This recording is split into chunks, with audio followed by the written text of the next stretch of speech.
স্বাগত নিউজ 24 সকালের সংবাদের সঙ্গে আছে আমি আহসান হাবিব। দেশের বিভিন্ন অঞ্চলের উপর দিয়ে বইছে মৃদু ও মাঝারি ধরনের শৈত্যপ্রবাহ।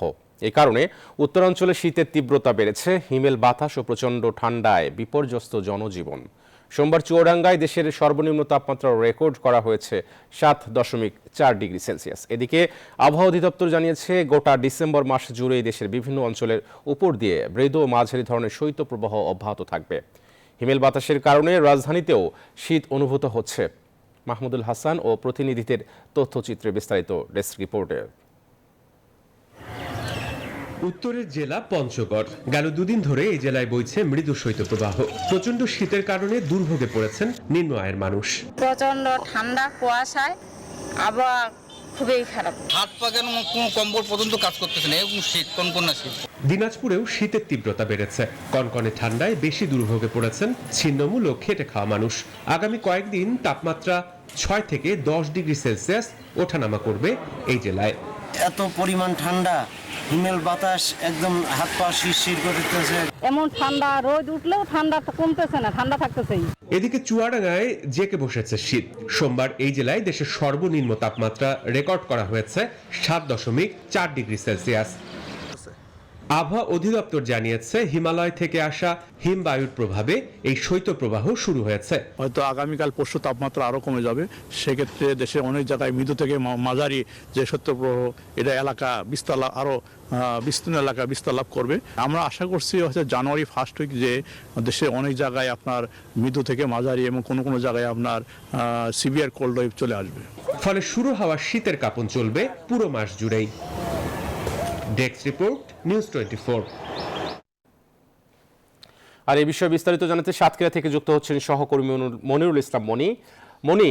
উত্তর পশ্চিমাঞ্চলের শৈত্যপ্রবাহের কথা বলেছে আবহাওয়া অফিস। সাতক্ষীরার তাপমাত্রা কেমন জানাবেন?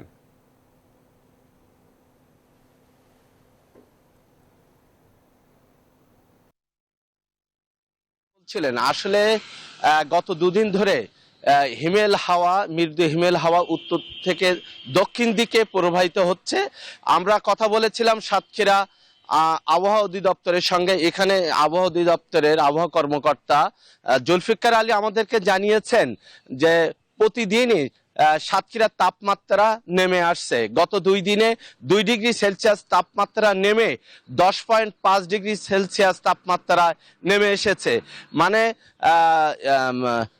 সাতক্ষীরার শীতের তীব্রতা কিন্তু প্রতিদিনই বাড়ছে এবং অনুভূত হচ্ছে। আমরা আরো কথা বলেছিলাম, আবহাওয়া অধিদপ্তর জানিয়েছে সাইবেরিয়া থেকে হিমেল হাওয়া প্রবাহের কারণে উত্তর থেকে দক্ষিণ দিকে হিমেল হাওয়া প্রবাহিত হওয়ার কারণে কিন্তু প্রতিদিনই শীতের তীব্রতা বৃদ্ধি পেয়েছে। এই শীতের তীব্রতা আরো আগামী 1 সপ্তাহে আরো সাতক্ষীরায় বাড়তে পারে। আমরা দেখেছি শীতের তীব্রতা বাড়ার সাথে সাথে মানুষের কিন্তু ছিন্নমূল মানুষের কিন্তু কষ্ট বৃদ্ধি পেয়েছে। আপনি আরো জানেন সাতক্ষীরায় কিন্তু সম্প্রতি জোয়ারের কারণে কৃষির ব্যাপক ক্ষয়ক্ষতি হয়েছে। এই শীতে কৃষকরা যে ধান বীজ এবং বীজতলা করেছিল সেটা কিন্তু ক্ষতির ব্যাপক সম্ভাবনা রয়েছে বলে কৃষকরা আমাদেরকে জানিয়েছেন। আপনারা দেখতে পাচ্ছেন সকাল থেকে প্রচণ্ড তীব্র সাতক্ষীরা শীতের কারণে অনেকে খড়কুটোয় আগুন জ্বালিয়ে তারা কিন্তু শীত নিবারণের চেষ্টা করছে। আমি এখন কথা বলবো এখানকার একজন কৃষকের সঙ্গে। তিনি জানাবেন যে কি ধরনের শীত অনুভূত হচ্ছে। জামা কাপড় সব ঠান্ডা হয়ে যাচ্ছে, হাত পা জ্বালা করছে ঠান্ডায় আজ 2-3 দিন। আর আপনার কৃষির কি অবস্থা? আপনি যে ধান বীজ লাগিয়েছিলেন তার কি অবস্থা? তার অবস্থা খুব করণীয়, হচ্ছে না। সব কুয়াশায় নষ্ট হয়ে যাচ্ছে, ঠান্ডায় নষ্ট হয়ে যাচ্ছে, সব নষ্ট হয়ে যাচ্ছে। হ্যাঁ হাবিব, আপনি যেমনটি শুনছিলেন যে কৃষকরা বলছে তারা এই প্রচন্ড শীতের ভিতরে যে বীজতলা করেছিল সেই বীজতলা কিন্তু এই প্রচন্ড ঠান্ডার কারণে বীজতলা নষ্ট হয়ে যাচ্ছে।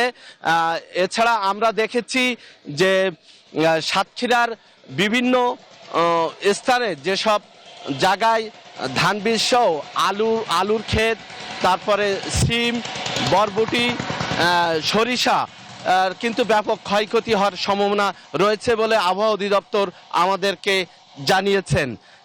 সাতক্ষীরায় আপনাকে আর একটু জানিয়ে রাখি যে গতকালকে কিন্তু সাতক্ষীরার উত্তর দিক থেকে দক্ষিণ দিকে হিমেল হাওয়া প্রবাহের কারণে ব্যাপক শীত অনুভূত হয়েছে। বেলা বাড়ার সাথে সাথে আমরা দেখেছি যে প্রচণ্ড দমকা হাওয়া, সে কারণে শীত ছিল। এবং বর্তমান সাতক্ষীরার এই মুহূর্তে গতকালকে সাতক্ষীরায় 10.5 ডিগ্রি সেলসিয়াস তাপমাত্রা ছিল। তার মানে আপনার শৈত্যপ্রবাহের যে 10 ডিগ্রি সেলসিয়াস থাকলেই শৈত্যপ্রবাহ হয়, সাতক্ষীরার শীতের তীব্রতা শৈত্যপ্রবাহের কাছাকাছি রয়েছে। এই ছিল সাতক্ষীরার সর্বশেষ শীতের খবর। ফিরছি স্টুডিওতে, আহসান হাবিব। নির্বাচন কমিশন গঠনে আইন করার পরামর্শ দিয়ে সার্চ কমিটির জন্য প্রস্তাবনা দিয়েছে সংসদের বিরোধী দল জাতীয় পার্টি। সোমবার সন্ধ্যায় বঙ্গভবনে রাষ্ট্রপতির সাথে প্রায় 1.5 ঘন্টার সংলাপ শেষে জাতীয় পার্টির চেয়ারম্যান জিএম কাদের কথা জানান। আরফিন শাকিল জানাচ্ছেন বিস্তারিত। পূর্ব নির্ধারিত সূচি অনুযায়ী সোমবার বিকাল 4:45টায় বঙ্গভবনে এসে পৌঁছান জাতীয় পার্টি চেয়ারম্যান জিএম কাদের নেতৃত্বে 8 সদস্যের একটি প্রতিনিধি দল। বিকাল 4টায় রাষ্ট্রপতি আব্দুল হামিদের সাথে প্রথম দল হিসেবে সংলাপ শুরু করেন সংসদের বিরোধী দলের নেতারা। প্রায় 1.5 ঘণ্টাব্যাপী সংলাপে একটি দল নিরপেক্ষ নির্বাচন কমিশন গঠন করতে কয়েক দফা প্রস্তাব তুলে ধরেন জাতীয় পার্টি চেয়ারম্যান জিএম কাদের। তিনি বলেন, সবার কাছে গ্রহণযোগ্য নির্বাচন কমিশন গঠন করতে আইন করা ছাড়া বিকল্প নেই। আইনটিকে এখন করা অত্যন্ত জরুরি এবং এই আইনটির উদ্দেশ্য হবে একটি অবাধ, সুষ্ঠু, নিরপেক্ষ নির্বাচন অনুষ্ঠান করার জন্য যোগ্য এবং মোটামুটি সকলের কাছে গ্রহণযোগ্য এরকম একজন ব্যক্তি বের করার জন্য সেটা এই আইনে সুস্পষ্টভাবে ব্যাখ্যা থাকতে হবে। তাহলে নির্বাচন কমিশন এই আইনের শক্তির বলে নির্বাচনের যে কোনো বিষয়ে নির্বাহী বিভাগকে বাধ্য করতে পারবে। এখন যেটা আমরা দেখছি না, প্রেসিডেন্ট ইচ্ছা করলে অর্ডিন্যান্সের মাধ্যমে এই আইনটিকে সংসদের আগেই এটাকে পাশ করে নিতে পারেন। জাতীয় পার্টির নেতারা জানান, সবার কাছে গ্রহণযোগ্য এমন একটি কমিশন গঠন করতে সার্চ কমিটির জন্য 4 জন আর ইসির জন্য 1 জনের নামের তালিকা দিয়েছেন তারা। সার্চ কমিটি আমরা 4-5 নাম দিচ্ছি, এরা গ্রহণযোগ্য এই ব্যক্তি বা এই ধরনের ব্যক্তি যদি সার্চ কমিটি গ্রহণ করেন তাহলে আমাদের বিশ্বাস ওই সার্চ কমিটি নিশ্চয়ই একটা ভালো ইলেকশন কমিশন গঠন করতে পারবে। মহামান্য কি বলেছেন? মহামান্য আশা দিয়েছেন আপামর জনগণ জনস্বার্থে আমরা সেই 4 জনকে দিয়েছি সার্চ কমিটির ইয়েতে। আরেকজন আমরা নির্বাচন কমিশনের জন্য তো বললামই আমি। জিএম কাদের সাথে জাতীয় পার্টির প্রতিনিধি দলে ছিলেন দলটির মহাসচিব মুজিবুল হক চুন্নু, সিনিয়র নেতা আনিসুল ইসলাম মাহমুদ চৌধুরী, রুহুল আমিন হাওলাদার, মশিউর রহমান রাঙ্গা, কাজী ফিরোজ রশিদ, আবুল হোসেন বাবলা, সালমা ইসলাম। আরফিন শাকিল, নিউজ 24, ঢাকা। সার্চ কমিটির নামে সংলাপ একটি তামাশা, জাতির সঙ্গে আরেকটি নাটকের পায়তারা চলছে, এমন অভিযোগ করেছেন বিএনপি নেতারা। তারা বলছেন, আওয়ামী লীগ স্বাধীনতা বিরোধী শক্তিতে পরিণত হয়েছে, ঐক্যবদ্ধ আন্দোলনের মাধ্যমে তাদের ক্ষমতাচ্যুত করতে হবে। বিস্তারিত তৌহিদ শান্তর প্রতিবেদনে। বিজয়ের 50 বছর উদযাপনে গুলিস্তানের মহানগর নাট্যমঞ্চে এক আলোচনা সভার আয়োজন করে বিএনপি। দলের সিনিয়র নেতারা বলেন, সংলাপের নামে তামাশা করছে সরকার। আগামী আরেকটি নির্বাচন করার জন্য নাটক শুরু করেছে। আজকের সেই নাটকের প্রথম মঞ্চায়ন হয়েছে বঙ্গভবনে। তারা নাকি নির্বাচন কমিশন করার জন্য সার্চ কমিটি করবে আলোচনা শুরু করেছে। এগুলো আমরা তামাশা। দলের মহাসচিবের অভিযোগ, স্বাধীনতা বিরোধী শক্তিতে পরিণত হয়েছে আওয়ামী লীগ। দেশের খালেদা আজকে যে অন্যায় বেআইনি ভাবে তাকে মিথ্যা মামলায় সাজা দিয়ে কারাগারে আটক করে রাখা হয়েছে, এর অর্থ হচ্ছে যে এরা আওয়ামী লীগ আজকে স্বাধীনতার বিরোধী শক্তিতে পরিণত হয়েছে। বিএনপি নেতারা বলেন, নিরপেক্ষ সরকার গঠনে এ বিষয়ে আলোচনা হলেই সরকারের সঙ্গে এক টেবিলে মুখোমুখি বসার কথা ভাববেন তারা। Desk report, news 24। রাজনৈতিক সংকট নিরসন কিংবা নির্বাচন কমিশন গঠন, এমন বিভিন্ন ইস্যুতে নানা সময় সংলাপে বসেছে দেশের রাজনৈতিক দলগুলো। সংলাপ হয়েছে রাষ্ট্রপতির সঙ্গেও। এসব সংলাপ কতটা প্রভাব ফেলেছে দেশের রাজনীতিতে? পর্যবেক্ষকদের মতে সংকট নিরসনে সংলাপের ভূমিকা সামান্যই। নির্বাচন কমিশন গঠনে রাষ্ট্রপতির সংলাপ সংবিধান সম্মত নয় বলেও মত তাদের। সজল দাসের রিপোর্ট। রাজনীতির ময়দানে নানা মতভেদ, সংকট, পরিস্থিতি সামলাতে সংলাপের আয়োজন বা চিঠির আদান প্রদান, এগুলো দেশের রাজনীতির ইতিহাসে পুরনো। স্বৈরশাসক এরশাদ বিরোধী পক্ষদের নিয়ে সংলাপ করলেও রাজনীতিতে সংলাপ বেশ আলোচনায় আসে মূলত 90 দশকের শুরুতে। গণতন্ত্রের যুগে 1994 ও 1995 সালে দুই শীর্ষ নেত্রীর মধ্যে চিঠি বিনিময়ের ঘটনায় শুরু। এরপর অষ্টম জাতীয় সংসদ নির্বাচনের আগে যুক্তরাষ্ট্রের সাবেক প্রেসিডেন্ট জিমি কার্টারের মধ্যস্থতায় সংলাপ হয়েছিল প্রধান দুই রাজনৈতিক দলের। 2006 সালের রাজনৈতিক সংলাপ আলোচনার টেবিলে তৎকালীন ক্ষমতাসীন বিএনপির মহাসচিব ও প্রধান বিরোধী দল আওয়ামী লীগের সাধারণ সম্পাদক। 2013 সালে আবারও সংকট নিরসনে জাতিসংঘের রাজনীতি বিষয়ক সহকারী মহাসচিব তারানকোর নেতৃত্বে সংলাপে বসে দুই দল। ইসি গঠনে 2011 থেকে শুরু হয়েছে রাষ্ট্রপতি সংলাপ। 2016 সালেও সংলাপে অংশ নেয় 31 রাজনৈতিক দল। আগামী 14 ফেব্রুয়ারি মেয়াদ শেষ হবে দায়িত্বরত নুরুল হুদা কমিশনের, আর তাই কমিশন গঠনে আবারও শুরু হয়েছে রাষ্ট্রপতির সংলাপ। সংলাপের এই ইতিহাস দেশের রাজনীতিতে কতটা ভূমিকা রাখছে? একজন পর্যবেক্ষক বলছেন, সংলাপ কখনোই উল্লেখযোগ্য ভূমিকা রাখেনি। এটা তো সংলাপ নয়, এটা তো লোক দেখানো। এটা তো লোক দেখানো, কারণ আমাদের সংবিধানে পরিষ্কার ভাবে বলা আছে প্রধানমন্ত্রীর অভিপ্রায় অনুযায়ী রাষ্ট্রপতি সিদ্ধান্ত নেবেন। তো এই যে আমাদের গ্রাম বাংলা একটা কথা আছে, আমার কাজ আমি করবো, তোকে জিজ্ঞাইল। তো ওনারা জিজ্ঞাই নিচ্ছেন। এই সংলাপের সবাই অংশগ্রহণ অবশ্যই প্রত্যাশা। আমরা এই সংলাপ থেকে একটা ভালো ফলাফল প্রত্যাশা করি এবং এর মধ্য দিয়ে আমরা একটা ভালো নির্বাচন কমিশন পাবো। তবে গণতন্ত্রে কোনো বিরোধ নিষ্পত্তির মূল কৌশলই হচ্ছে সংলাপ বলেও মত তাদের। সজল দাস, নিউজ 24, ঢাকা। চীনের সাথে পারস্পরিক সম্পর্ক অংশীদারিত্ব বাড়ায় বাংলাদেশকে কিছুটা চাপে রাখার চেষ্টা করছে যুক্তরাষ্ট্র। তবে বাংলাদেশ ঘিরে আঞ্চলিক ভূ রাজনৈতিক আধিপত্যের পেছনে সবচেয়ে বড় যে ফ্যাক্টর কাজ করছে তা হলো 50 বছরে বাংলাদেশের অভূতপূর্ব উন্নয়ন। এমন অভিমত কূটনৈতিক ও আন্তর্জাতিক সম্পর্ক বিশ্লেষকদের। তবে একই সাথে তারা মনে করছেন, বিশ্বের 3 পরাশক্তি যুক্তরাষ্ট্র, চীন ও ভারতের ভূ রাজনৈতিক প্রভাব পাশ কাটিয়ে সবার সাথে সুসম্পর্ক রেখে এগিয়ে যাচ্ছে বাংলাদেশ। আরও জানাচ্ছেন লাকমিনা জেসমিন সোমা। সাম্প্রতিক বছরগুলোতে চীনের সাথে বাংলাদেশের পারস্পরিক সম্পর্ক ও অংশীদারিত্ব বাড়ার বিষয়টি কূটনৈতিক মহলে এখন পুরনো আলোচনা। আর চীনের সাথে সম্পর্ক বাড়াই ভারতও তার প্রতিবেশী বাংলাদেশের উপর বাড়তি মনোযোগ দিয়েছে, সেটিও মোটামুটি পুরনো। তবে নতুন করে আলোচনায় এসেছে বাংলাদেশ যুক্তরাষ্ট্র সম্পর্ক। বিশেষ করে মানবাধিকার লঙ্ঘনের অভিযোগ এনে র্যাবের উপর যুক্তরাষ্ট্রের নিষেধাজ্ঞা থেকে শুরু করে বাংলাদেশের মাটিতে মার্কিন নাগরিকদের হত্যার ঘটনায় তথ্য দিলে পুরস্কার ঘোষণা আবারও গুঞ্জন তুলেছে কূটনৈতিক মহলে। তবে কি যুক্তরাষ্ট্রের চিরপ্রতিদ্বন্দ্বী চীনের সাথে বাংলাদেশের সম্পর্ক উন্নয়নেরই প্রতিক্রিয়া এটি? কিছুটা চাপে রাখার চেষ্টা বলছেন সাবেক পররাষ্ট্র সচিব তৌহিদ হোসেন। চীনকে অ্যাবান্ডন করা আমাদের পক্ষে সম্ভব নয়, মার্কিন যুক্তরাষ্ট্র অবশ্যই বোঝে। তারপরেও একটু চাপ রাখার জন্য কোনো এক স্টেজে যদি আমাদের সাথে কোনো ধরনের একটা সুবিধাজনক কোনো সম্পর্ক স্থাপন করা যায়। আর এমনিতে তো মার্কিন যুক্তরাষ্ট্রের সাথে আমাদের সম্পর্ক অত্যন্ত গুরুত্বপূর্ণ, আমাদের সবচেয়ে বড় বাজার এক্সপোর্টের। চাপ নয়, বরং 50 বছরের সাফল্যে চীন যুক্তরাষ্ট্র সহ সব দেশই বাংলাদেশকে কাছে টানার চেষ্টা করছে, এমন অভিমত আন্তর্জাতিক সম্পর্ক বিশ্লেষক ডক্টর ইমতিয়াজ আহমেদের।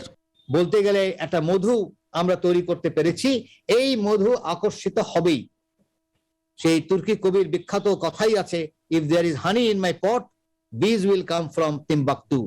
বিশেষজ্ঞদের মতে 3 পরাশক্তি চীন, যুক্তরাষ্ট্র ও ভারতের পারস্পরিক ভূ রাজনৈতিক প্রভাব পাশ কাটিয়ে নিজ স্বার্থ রক্ষা করতে সক্ষম বাংলাদেশ।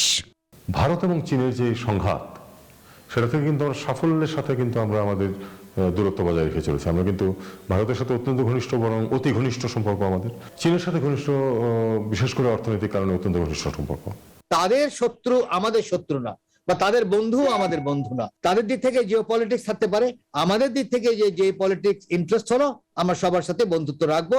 এবং সেই হিসাবেই এতে যদি কেউ অখুশি হয় তাহলেও আমাদের কিছু করা নেই, কিন্তু আমরা কোনো সামরিক জোটের কাছে যাব না।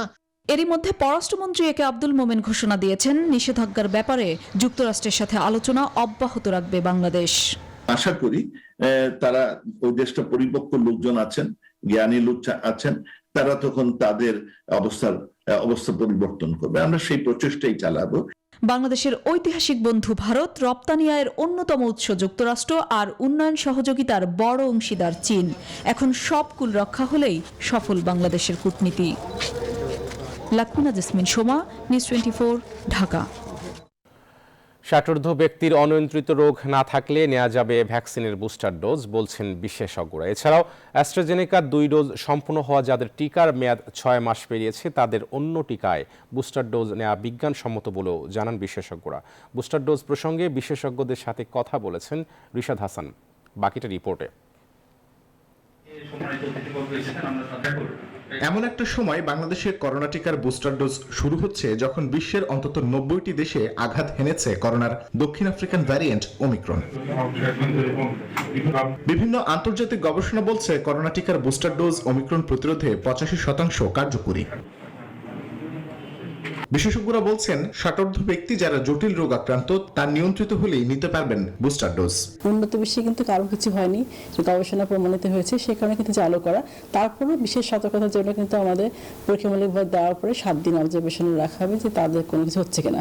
এখন পর্যন্ত কোনো খবর পাওয়া যায়নি তাদের কোনো সমস্যা হয়েছে, এটা নিরাপদই বলা যাচ্ছে। এদিকে মিক্স ডোজের টিকা গ্রহণ নিয়েও রয়েছে একাধিক আন্তর্জাতিক গবেষণা। তবে চিকিৎসকরা বলছেন রোগ প্রতিরোধ ক্ষমতা তৈরিতে যা তুলনামূলক বেশি সহায়ক। দেখা গেছে যে অ্যান্টিবায়োটিক যে টাইটারগুলো তাতে দেখা গেছে যে সেম ডোজের চেয়ে মিক্সড ডোজের টাইটার বেশি, হয়তো স্থায়িত্ব বেশি। এই জন্য অনেক বিশেষজ্ঞরা এখন বলতেছেন যে মিক্সড ডোজ নিলে এটার এফিকাসি ভালো হবে। এর মধ্যে অন্য টিকার কার্যক্রমের পাশাপাশি বয়স্ক ও ফ্রন্টলাইনারদেরও টিকা দিতে প্রস্তুতি নিতে শুরু করেছে হাসপাতালগুলি। আগামী সপ্তাহ নাগাদ যা শুরু করা হবে। তারা একদম সামনাসামনি কাজ করছেন। রিশাদ হাসান, নিউজ 24, ঢাকা। অতিথি পাখি আর লাল কাঁকড়ার জন্য পর্যটকদের কাছে পটুয়াখালীর কুয়াকাটার চর বিজয় দিন দিন আকর্ষণীয় হয়ে উঠছে। শীতকালে কয়েক মাসের জন্য জেগে ওঠে এ চর। বিশেষজ্ঞরা বলছেন সরকারি পরিকল্পনা থাকলে চরটি পর্যটনের জন্য এক দারুণ স্থান হতে পারে। ইশাত সোহেলের তোলা ছবিতে অন্তরা বিশ্বাসের 4 পর্বের ধারাবাহিক প্রতিবেদনের সাগরকন্যার রাখাইনে দুঃখ এর প্রথম পর্ব আজ।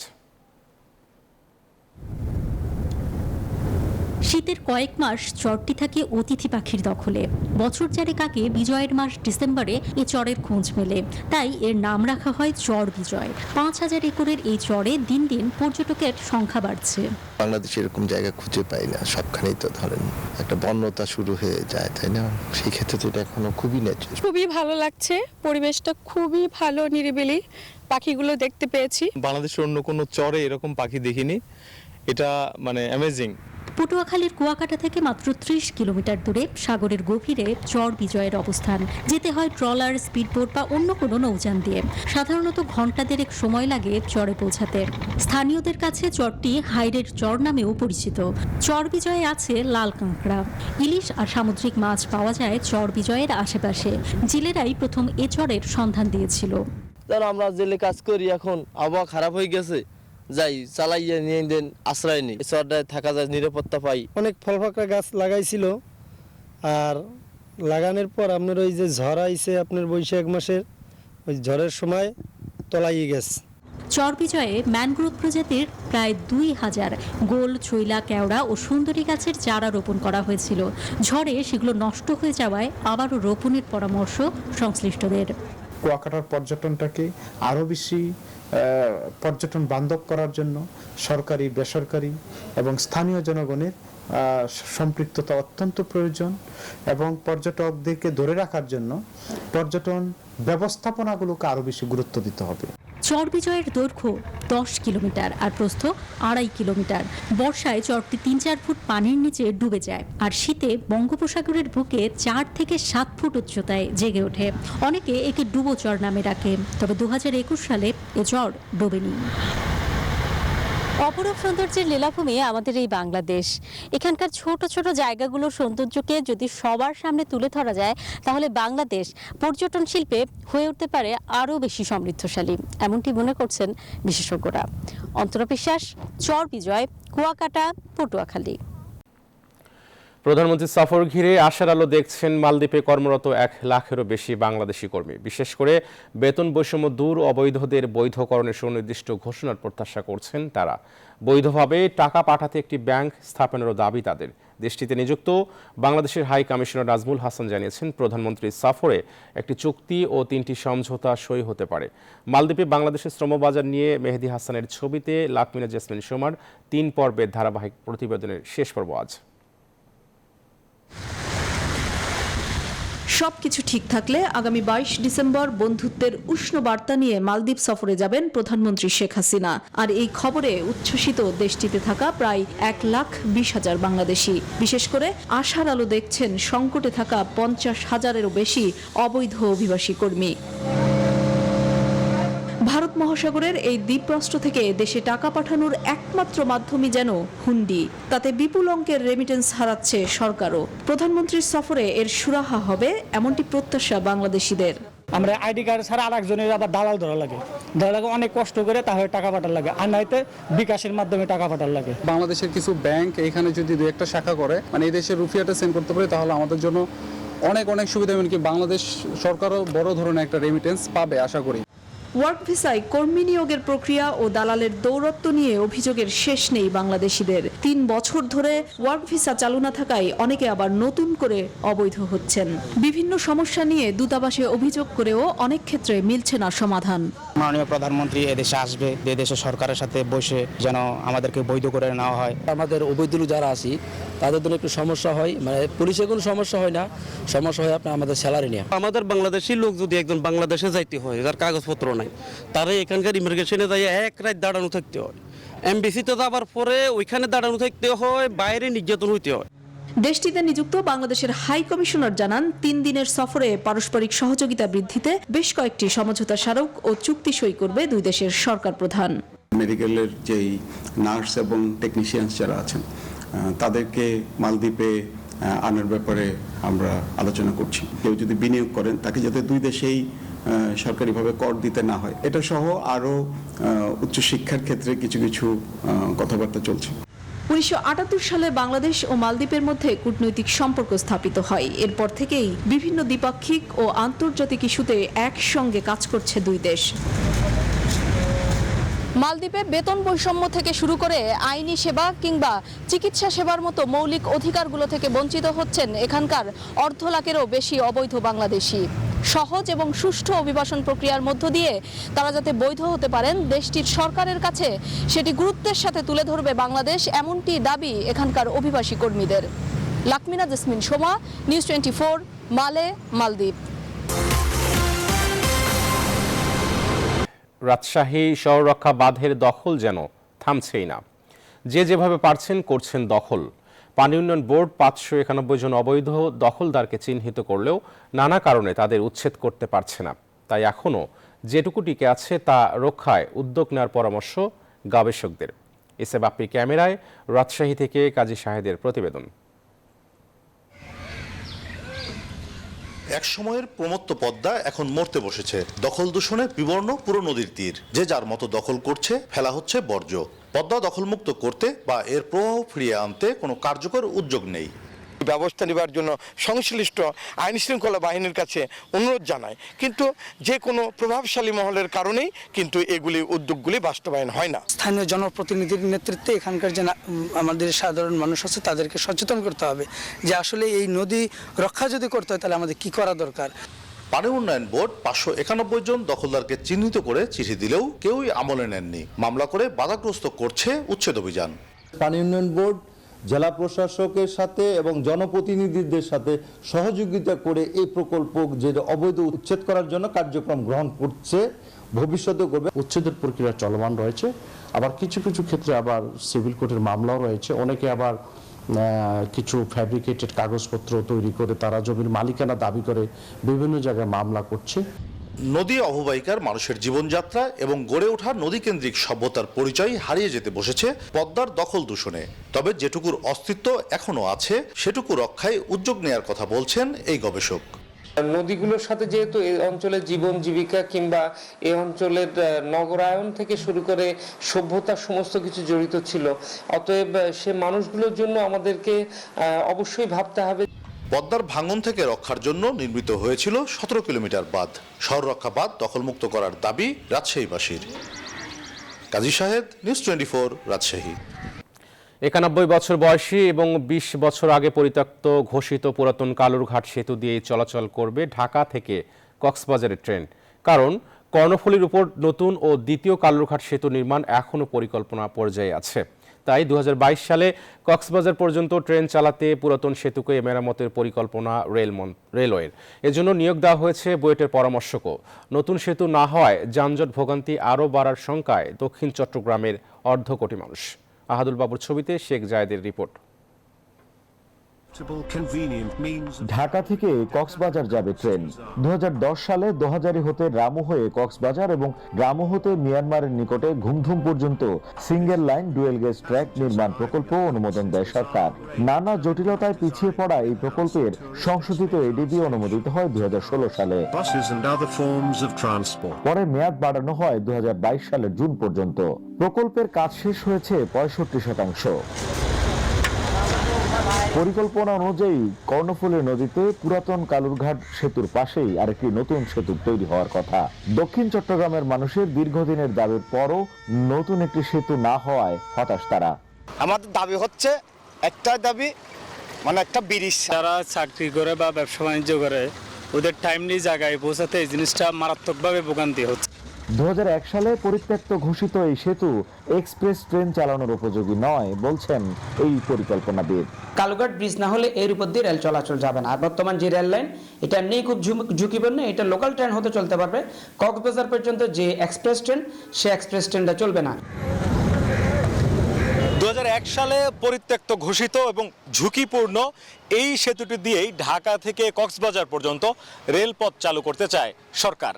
এটিকে কিছুটা মেরামত করা হবে, সেজন্য নিয়োগ করা হয়েছে বুয়েটের পরামর্শকও। ট্রেনের চালু করার ক্ষেত্রে হ্যাঁ ওটা একটা সমস্যা তো আছেই। আমরা বুয়েটকে এনগেজ করেছি, ওটাকে একটু আমরা স্ট্রেনথেনিং করবো ওই ব্রিজটাকে।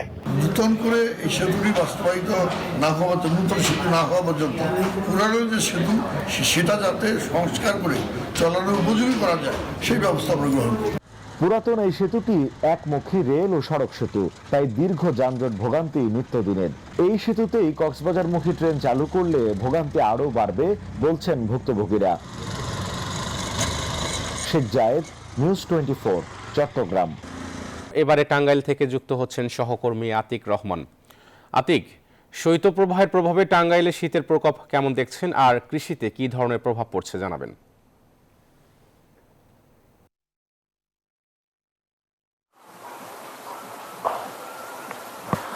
ধন্যবাদ হাবিব।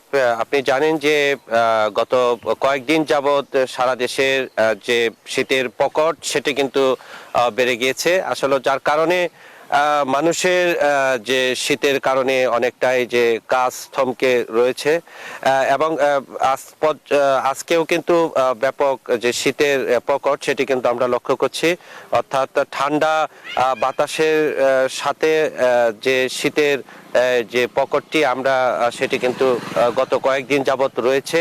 অর্থাৎ আজ পর্যন্ত গতকালের চেয়ে কিন্তু আজকেও যে তাপমাত্রা আমরা দেখেছি, অর্থাৎ আজকে টাঙ্গাইলের তাপমাত্রা 13 ডিগ্রি সেলসিয়াস এবং সর্বোচ্চ 24, এবং গতকাল চেয়ে আজকেও কিন্তু যে শীতের যে তাপমাত্রা এবং যে মৃদু অর্থাৎ বাতাস, ঠান্ডা বাতাস সেটি কিন্তু রয়েছে এবং মানুষের যে কাজকর্ম সেটিও কিন্তু ব্যাঘাত হচ্ছে। এবং তার সাথে সাথে যে শিশুদের এবং বয়স্ক যে মানুষের সে ঠান্ডাজনিত রোগ কিন্তু বেড়ে যাচ্ছে এবং হাসপাতালগুলোতে কিন্তু অনেক রোগীর সংখ্যা এই শীতজনিত যে রোগ রয়েছে সেই শীতজনিত রোগ কিন্তু আমরা দেখতে পাচ্ছি।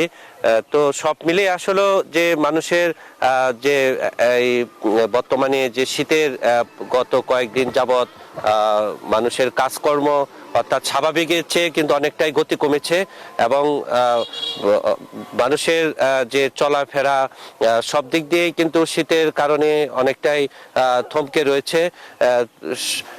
শীতের কারণে কিন্তু যে অর্থাৎ সকাল থেকে মানুষের যেভাবে কৃষিতে কাজ করা হয় সেটি কিন্তু অনেকটাই কম রয়েছে। অর্থাৎ শীতের কারণে অর্থাৎ জানেন যে এবার বোরো যে রোপণ সেটিও কিন্তু অনেকটাই ব্যাহত রয়েছে। শীতের কারণে কিন্তু মানুষের যে দুর্ভোগ সেটাও কিন্তু বেড়েছে। অর্থাৎ সব মিলিয়ে আসলে মানুষের যে কষ্ট সেটি কিন্তু আমরা দেখতে পেয়েছি। আমরা একটু কথা বলবো একজনের সাথে। চাচা, শীত কেমন? এই যে শীতের মধ্যে যাচ্ছেন যে। শীত ভালোই, শীত তো হবে ভালোই আপনার স্যার। কালকে থেকে আজকে বেশি নাকি? কালকের থেকে আজকে বেশি স্যার। কাজ কি স্বাভাবিকভাবে করতে পারতেছেন? হ্যাঁ করছি স্যার, কষ্ট হয়েছে স্যার। শীতের মধ্যে তো বেচা কিনা খুব ঢিল স্যার, করতে হয়েছে স্যার। আচ্ছা, ধন্যবাদ। তো সব মিলে আসলে শীতের তারা বলছেন যে যার কারণে এই তাদের যে ব্যবসা বাণিজ্য এবং কাজকর্ম সবকিছুতেই কিন্তু তাদের সমস্যা হচ্ছে। তো এই ছিল আমার কাছে সর্বশেষ। টাঙ্গাইল থেকে ফিরে যাচ্ছি স্টুডিওতে। আহসান। আওয়ামী যুবলীগের চেয়ারম্যান ফজলে শামস পরশ বলেছেন, পদ পদবি পাবেন, নেতাকর্মীর খোঁজ খবর রাখবেন না, তেমন নেতার দরকার নেই যুবলীগে। পটুয়াখালী কাজী আবুল কাশেম স্টেডিয়ামে পটুয়াখালী জেলা যুবলীগের সম্মেলনে প্রধান অতিথির বক্তব্যে কথা বলেন দলের চেয়ারম্যান ফজলে শামস পরশ। নেতাকর্মীদের উদ্দেশ্য করে তিনি আরও বলেন, বিজয় হবে দেশপ্রেম ভিত্তিক রাজনীতির, বিজয় হবে সততার, বিজয় হবে পরিচ্ছন্ন রাজনীতির। সাগরকন্যা পটুয়াখালী থেকেই আমাদের সাংগঠনিক অধ্যায়ের সূচনা রচিত হচ্ছে এই সম্মেলনের মাধ্যমে। সম্মেলনে কেন্দ্রীয় যুবলীগের সাধারণ সম্পাদক মাইনুল হাসান খান নিখিল সহ আওয়ামী লীগের সাংগঠনিক সম্পাদক অ্যাডভোকেট আফজাল হোসেন, পটুয়াখালী 1 আসনের সংসদ সদস্য অ্যাডভোকেট শাহজাহান মিয়া সহ স্থানীয় নেতাকর্মীরা উপস্থিত ছিলেন।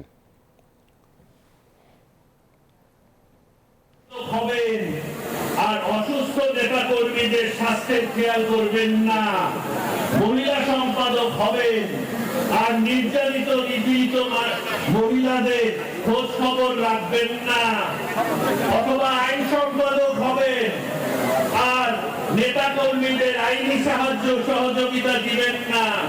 এইরকম নেতা আমাদের এখান থেকে বিএনপি জামাতের ষড়যন্ত্রের জবাব দেওয়ার জন্য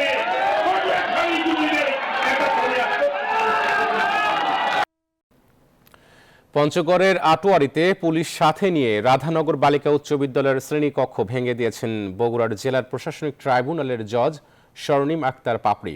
তার বিরুদ্ধে বিদ্যালয়ের সীমানা প্রাচীর ও শ্রেণীকক্ষ ভেঙে জমি দখলের অভিযোগ উঠেছে।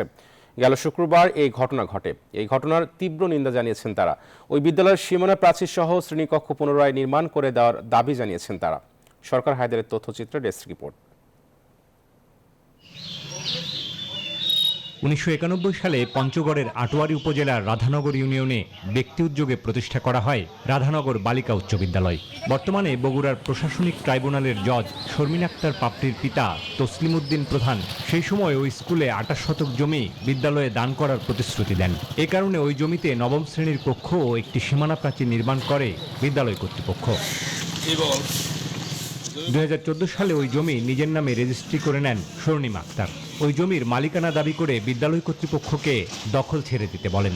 তবে শিক্ষকরা ওই জমি বিদ্যালয়ের নামে দান করার অনুরোধ জানান। তবে সবকিছু উপেক্ষা করে গেল শুক্রবার স্বর্ণিম আক্তার নিজে উপস্থিত হয়ে আটোয়ারী থানা পুলিশের সহযোগিতায় স্কুলের নবম শ্রেণীর শ্রেণীকক্ষ ও সীমানা প্রাচীর ভেঙে দেন। এ ঘটনায় ক্ষুব্ধ শিক্ষক ও স্থানীয়রা। আমার সভাপতি বলল যে আপনি ওয়াল ভাঙা বন্ধ করেন, ওনার নির্দেশে আমি ওই কথা বলি, কিন্তু এই কথা না শুনে উনি ওয়াল ভেঙে ফেলে দিয়েছে। আমরা এটার জন্য তীব্র নিন্দা জানাচ্ছি। অবশ্য স্বর্ণিম আক্তারের দাবি বিদ্যালয় কর্তৃপক্ষের সাথে সমঝোতা চুক্তি ও নোটিশ দিয়েই তা করা হয়েছে।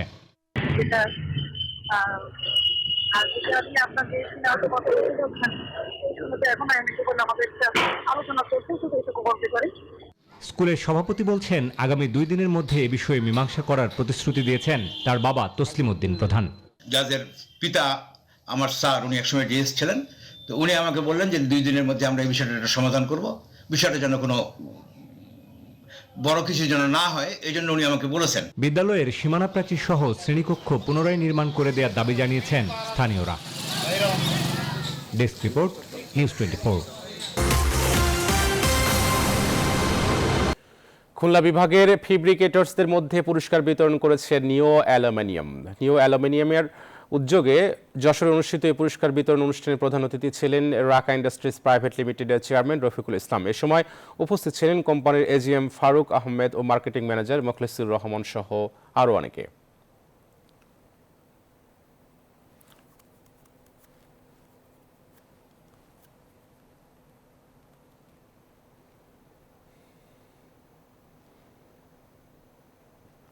কলকাতা পুরসভা নির্বাচনের ফল ঘোষণা আজ। 144টি ওয়ার্ডের ভোট গণনা শুরু হবে সকাল 8টা থেকে। এবারের নির্বাচনে তৃণমূল কংগ্রেসের ভূমিধস জয়ের আভাস পাওয়া যাচ্ছে। ভোটারের বুথ ফেরত সমীক্ষা পূর্বাভাস বলছে কলকাতার 144টি ওয়ার্ডের মধ্যে 131টিতে জয়ী হয়ে পুরসভার ক্ষমতায় ফিরতে পারে তৃণমূল, বাকি 13টির পেতে পারে বিজেপি। গেলবার 144টি ওয়ার্ডের মধ্যে 114টিতে জিতেছিল তৃণমূল কংগ্রেস। তবে তৃণমূল শিবির মনে করছে এবার সংখ্যাটা আরও বৃদ্ধি পাবে। এমনকি বিজেপি, বাম ও কংগ্রেস নেতাদের একটি বড় অংশ স্বীকার করে নিচ্ছেন রাজ্যের শাসক দলের এমন নজিরবিহীন জয়ের সম্ভাবনার কথা। মিয়ানমারে ফের উন্মোচিত হল সেনাবাহিনীর হত্যাযজ্ঞ। সামরিক বাহিনী চলতি বছর জুলাই দেশটিতে নির্বিচারে নির্যাতন চালিয়েছে। এতে কমপক্ষে 40 জন সাধারণ মানুষ নিহত হয়েছে। সোমবার বিবিসির প্রকাশিত এক অনুসন্ধানী প্রতিবেদনে উঠে এসেছে এই চাঞ্চল্যকর তথ্য। এদিকে মিয়ানমারের স্টেট কাউন্সিলর অং সান সুচির বিরুদ্ধে মামলার রায় ঘোষণা পিছিয়েছে আদালত। চন্দ্রানী চন্দ্রার ডেস্ক রিপোর্ট। মিয়ানমারের কেনি টাউনশিপ এলাকায় 4টি আলাদা হত্যাকাণ্ডের ভয়াবহ চিত্র এটি। প্রত্যক্ষদর্শীরা বিবিসিকে জানান হত্যার আগে নির্মম নির্যাতন চালানো হয়েছে। এসব নির্যাতনে বেশ কিছু ছবি ও ভিডিও ফুটেজও সংগ্রহ করেছে যুক্তরাজ্য ভিত্তিক বেসরকারি উন্নয়ন সংস্থা মিয়ানমার উইটনেস।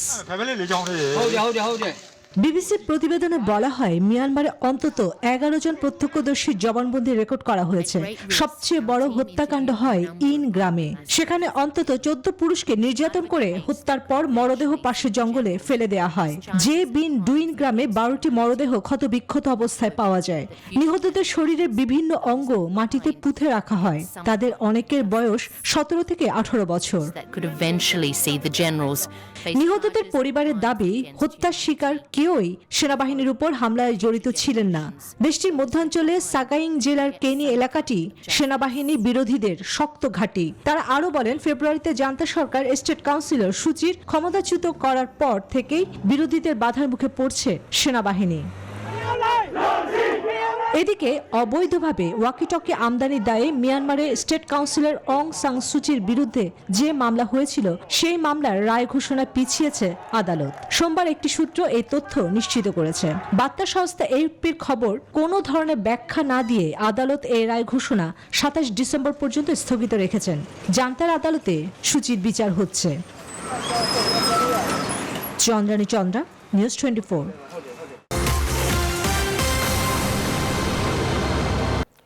অবশেষে মিলেছে সুখবর, কেটে গেছে শঙ্কার কালো মেঘ। নিউজিল্যান্ডের শেষ দফায় কোভিড টেস্টে জাতীয় ক্রিকেট দলের সবাই পেয়েছেন নেগেটিভ সার্টিফিকেট, আর তাতেই স্বস্তির হাওয়া লাল সবুজ শিবিরে। টিম ডিরেক্টর খালেদ মাহমুদ সুজন জানিয়েছেন মঙ্গলবার থেকেই মাঠের অনুশীলনে ফিরবে টাইগাররা। এর আগে জাতীয় দল উঠবে নতুন হোটেলে। মাহফুজুল ইসলামের রিপোর্টে দেখুন বিস্তারিত। সব শঙ্কাকে পেছনে ফেলে অবশেষে কিউইদের বিপক্ষে টেস্ট চ্যাম্পিয়নশিপের ম্যাচ দুটি দেখতে যাচ্ছে আলোর মুখ। দীর্ঘ কোয়ারেন্টাইনের পর শেষ দফায় কোভিড টেস্টে মিলেছে সবার নেগেটিভ সার্টিফিকেট। এমন খবরে স্বস্তির হাওয়া বাংলাদেশ দলে। রঙ্গনা হেরাতের কোভিড পজিটিভ আসার পর ভেস্তে যাওয়া পরিকল্পনার যেখানে শেষ হয়েছিল সেখান থেকেই নতুন উদ্যমে নতুন শুরুর অপেক্ষায় মুমিনুলরা। নিউজিল্যান্ড থেকে এমনটাই জানিয়েছেন টিম ডিরেক্টর খালেদ মাহমুদ সুজন। গতকাল আমাদের একটি করোনার শেষ টেস্ট ছিল এখানে 19 তারিখে, এবং আজকে সকালের রেজাল্ট এসেছে আলহামদুলিল্লাহ আমরা সবাই নেগেটিভ। আর এই নেগেটিভ হওয়ার কারণে আগামীকাল আমরা ইনশাল্লাহ এখান থেকে বের হতে পারবো এবং প্র্যাকটিসে যেতে পারবো। কালকে আমাদের 10:15 থেকে প্র্যাকটিস আছে লিঙ্কন ইউনিভার্সিটি গ্রাউন্ডে, যেখানে আমরা জিমের ফ্যাসিলিটিসটাও পাবো। তারপর ওখানে প্র্যাকটিস শেষ করে আমরা আমাদের হোটেলে উঠে যাবো, নোবেল হোটেলে, এবং তারপর থেকে স্বাভাবিক যেভাবে আমরা চলাফেরা করতে পারবো, ট্রেনিং করতে পারবো, সবই করতে পারবো এবং নিজেদেরকে তৈরি করতে পারবো ফার্স্ট টেস্ট ম্যাচের জন্য ইনশাল্লাহ। কিউইদের বিপক্ষে টাইগারদের প্রথম টেস্ট 1 জানুয়ারি, ভেন্যু মাউন্ট মঙ্গানুই। আর ক্রাইস্ট চার্চে 9 জানুয়ারি থেকে শুরু হবে দ্বিতীয় টেস্ট। মাহফুজুল ইসলাম, নিউজ 24। বাংলাদেশ ক্রিকেট বোর্ডের ক্রিকেট পরিচালনা বিভাগের প্রধানের পদ থেকে সরে দাঁড়াচ্ছেন আকরাম খান। জানা যায়, পারিবারিক সিদ্ধান্তে গুরুত্বপূর্ণ এই পদ থেকে সরে দাঁড়ানোর সিদ্ধান্ত নিয়েছেন জাতীয় দলের সাবেক এই অধিনায়ক। সোমবার আকরাম খানের সহধর্মিণী সাবিনা আকরাম খানের এক ফেসবুক পোস্ট ঘিরে তোলপাড় শুরু হয়। তার পোস্টটি ছিল, ক্রিকেট অপারেশন ছেড়ে দিচ্ছেন আকরাম খান। সাবিনা আকরাম খান কিছু গণমাধ্যমকে জানান, আকরাম খান সারাটা জীবন ক্রিকেটকে সময় দেওয়ার পরিবার সন্তানদের সময় দিতে পারছেন না, তাই পারিবারিকভাবে এই সিদ্ধান্ত নেওয়া হয়েছে। এছাড়া তিনি আরও জানান, আকরাম নিশ্চয়ই মিডিয়ার কাছে ব্যাপারে বিস্তারিত জানাবে। পরে অবশ্য সাবিনা আকরামের ফেসবুকের সেই পোস্টটি পাওয়া যায়নি।